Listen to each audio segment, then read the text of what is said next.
आप सभी दर्शकों का श्री बालाजी ज्योतिष में बहुत बहुत स्वागत है। मैं डॉक्टर प्रियंका आज आपके सामने प्रख्यात ज्योतिषी बनने के कौन कौन से योग होते हैं इसका भाग 2 लेकर उपस्थित हुई हूँ।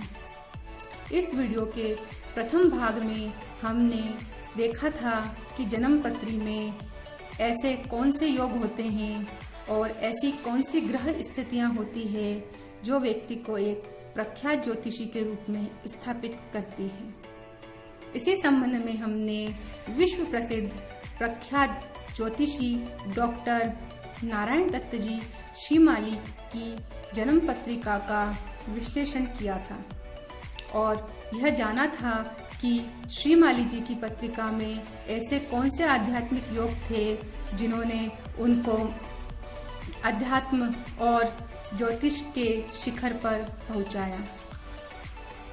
इसी क्रम में आज मैं आपके सामने एक और विश्व प्रसिद्ध ज्योतिषी की जन्म पत्रिका लेकर उपस्थित हुई हूँ।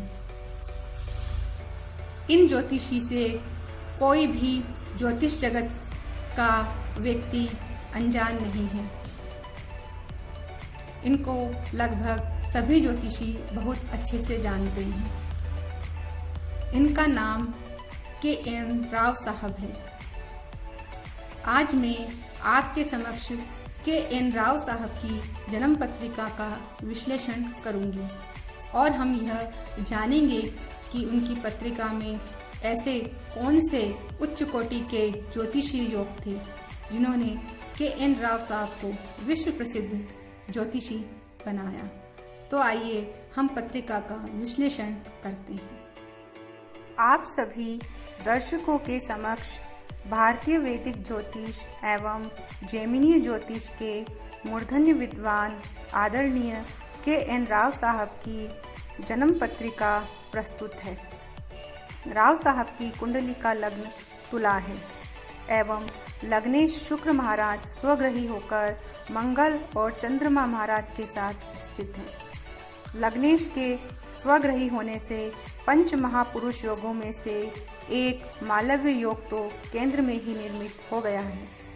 मालव्य योग से युक्त व्यक्ति बहुत ही प्रसिद्ध होता है और उसके पास कोई एक ऐसी विशिष्ट कला होती है, उस कला के माध्यम से वह विश्व प्रसिद्ध बनता है। लग्नेश शुक्र महाराज की युति धनेश मंगल महाराज और कर्मेश चंद्र महाराज से है। लग्नेश की धनेश और कर्मेश से युति भी बहुत ही सुंदर राजयोग का निर्माण करती है और व्यक्ति को निरंतर कर्मरत रहने की ऊर्जा प्रदान करती है। जब हम कुंडली में ब्रह्म विद्या और ज्ञान के कारक बृहस्पति महाराज का अवलोकन करते हैं तो यह पाते हैं कि बृहस्पति महाराज दशम भाव केंद्र में और कर्म भाव में पंच महापुरुष योगों में से एक हंस योग के साथ विराजे हुए हैं। ऐसे जातक में सदैव अंतः ज्ञान, अंतः प्रज्ञा और आध्यात्मिक प्रज्ञा बहती रहती है और राव साहब के व्यक्तित्व में जो सौम्यता और शालीनता दिखाई देती है वह इसी योग का परिणाम है।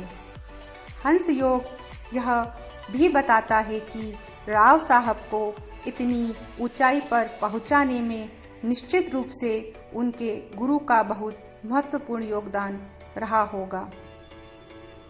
दशम भाव में स्थित बृहस्पति महाराज तृतीयेश भी हैं और तृतीय भाव का संबंध लेखन कार्य से होता है। इस कारण आदरणीय राव साहब ने ज्योतिष के ऊपर कई आध्यात्मिक पुस्तकें लिखकर समाज को प्रदान की। बुद्ध महाराज की 12वें भाव में स्वग्रही स्थिति भी भद्र योग का निर्माण कर रही है। बुद्ध महाराज बुद्धि एवं वाणी के कारक ग्रह हैं, अतः ऐसे व्यक्तित्व के द्वारा की गई भविष्यवाणियां कभी भी निष्फल नहीं जाती हैं। स्वग्रही बुद्ध महाराज के साथ केतु की युति विष्णु योग का भी निर्माण करती है और सूर्य महाराज के साथ युति बुध आदित्य योग का निर्माण करती है और यह सारे योग राव साहब के व्यक्तित्व में भी दृष्टिगोचर होते हैं। 12वें भाव में स्वग्रही बुद्ध महाराज की स्थिति और केतु महाराज की स्थिति यह इंगित करती है कि राव साहब को समय समय पर पराविद्याओं और देवी सहायताएं मिलती रही हैं। कुंडली का जो अष्टम भाव होता है उसका संबंध गुण और गोपनीय विद्याओं से होता है और अष्टमेश शुक्र महाराज लग्नेश में ही स्वग्रही स्थिति में बहुत अच्छी स्थिति में स्थित हैं। अतः यह भी हमें पता चलता है कि राव साहब को कहीं गोपनीय गुण विद्याओं का भी ज्ञान था। कुल मिलाकर राव साहब की कुंडली उत्तम उच्च कोटि के राजयोगों से निर्मित कुंडली है। पंच महापुरुषों में से 3 मालव्य योग, हंस योग और भद्र योग तो राव साहब की कुंडली में बने हुए हैं और उच्च कोटि का विष्णु योग और भी कई प्रकार के उत्तम राजयोग निर्मित होने के कारण वे ज्योतिष के मूर्धन्य विद्वान। आप सभी दर्शकों को यदि मेरा यह वीडियो अच्छा लगा है तो कृपया इस वीडियो को लाइक करें, सब्सक्राइब करें, शेयर करें और इस वीडियो पर कमेंट के माध्यम से अपनी प्रतिक्रिया अवश्य प्रदान करें। नमस्कार।